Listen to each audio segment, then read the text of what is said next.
My name is Stephan Bognar, and I work for the Jolie-Pitt Foundation.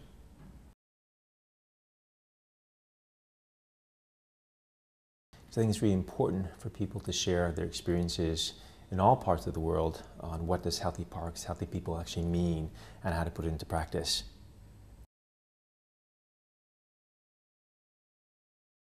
I'm here to share how to actually implement this concept of healthy parks, healthy people in developing economies like Cambodia.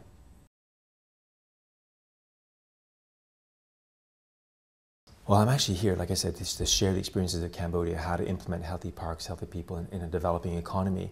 And whilst I'm trying to share our program, I actually want to take back to Cambodia or to places like Afghanistan, how the global community is putting this into practice. So what are the environmental or healthcare practitioners in Australia or in Tanzania doing to implement healthy parks, healthy people? So it really is coming together and understanding best practices in other countries and the challenges of actually putting this into practice.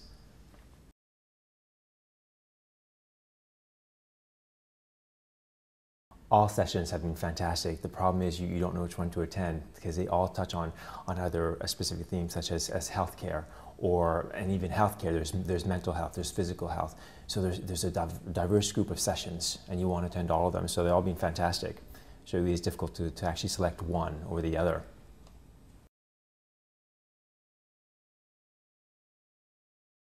You know, there are so many definitions out there on what is a healthy park, healthy people. I mean, bottom line, we can have a different definition for Cambodia, and they define it as healthy people or happy parks, happy people. So different communities will give their own definition. But I think bottom line is how to enhance people's lives. And in Australia, it's promoting better health by tapping into this natural economy, such as the parks. In Cambodia, it's how to actually build stronger links, sustainable links with food security, education security, health security, without destroying your natural resource, these protected areas or these parks. So it really is how to enhance people's lives by promoting health, food security, education security in developing economies. I don't know what has happened to our own to communities living in these developed economies where we prefer living in a silo, looking at a screen, a virtual screen, and thinking that that's going to provide us with the same experience as actually a walk or a jog in the park, breathing in the fresh air. It's a multi-dimensional experience, and I'm not sure what's gone wrong in our own communities to not value that and to not really understand that it's a privilege. Maybe it's, taking that away from the Australians or from Canadians and saying, no, you need to live in a place like Cambodia to really understand what it's like. But you have a lot to offer, and this virtual world that we've created is not helping.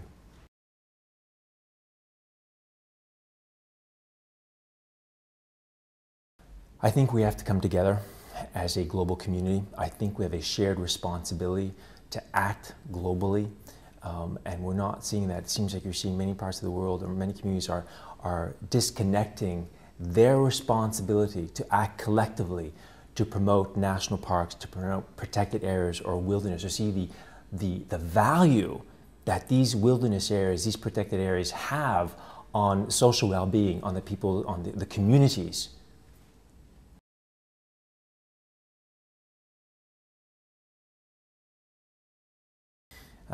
That's a good question, isn't it?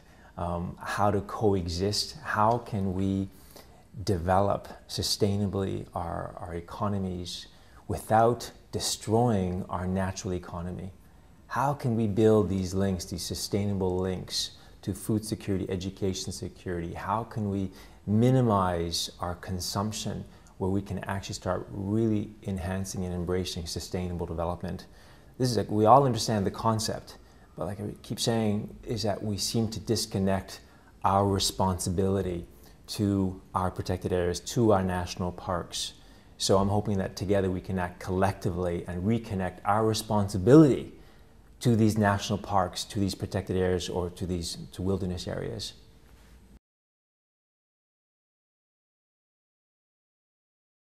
I mean, it's interesting coming to an economy like Australia, where you're seeing urban parks and the importance of these urban parks in the value that they give to these urban residents, the importance that they bring. You can just take a stroll down here to the park here and you're seeing how they use the park for family opportunities, to enjoy barbecues, to enjoy life as a break from this consumption, this consumptuous economy. So you see the value, you know, and I don't think people actually in these urban areas really understand the importance, you know, the link of social well-being to national parks or to urban parks. They think they understand it, but they really don't value it. And it's such a privilege working in a developing economy like Cambodia or, you know, Afghanistan or Iraq. And you understand that it is really a privilege to have these wonderful parks that Australia has, that Canada has. It really is a privilege. And the greatest gift that these economies like Australia can give to developing economies is their shared knowledge on how to actually build healthy parks, healthy people. It isn't a luxury, it's a necessity.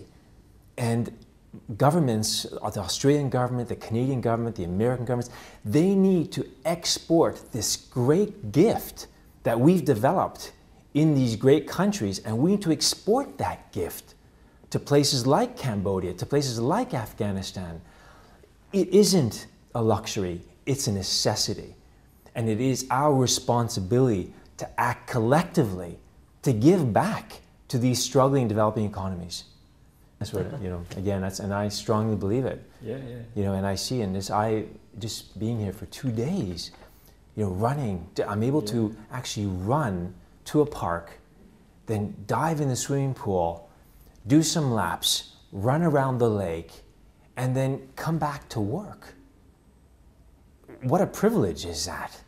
In places like Cambodia, where you have to identify, are there landmines in this area? You know, do we have food security? Do we have education security? No, we don't.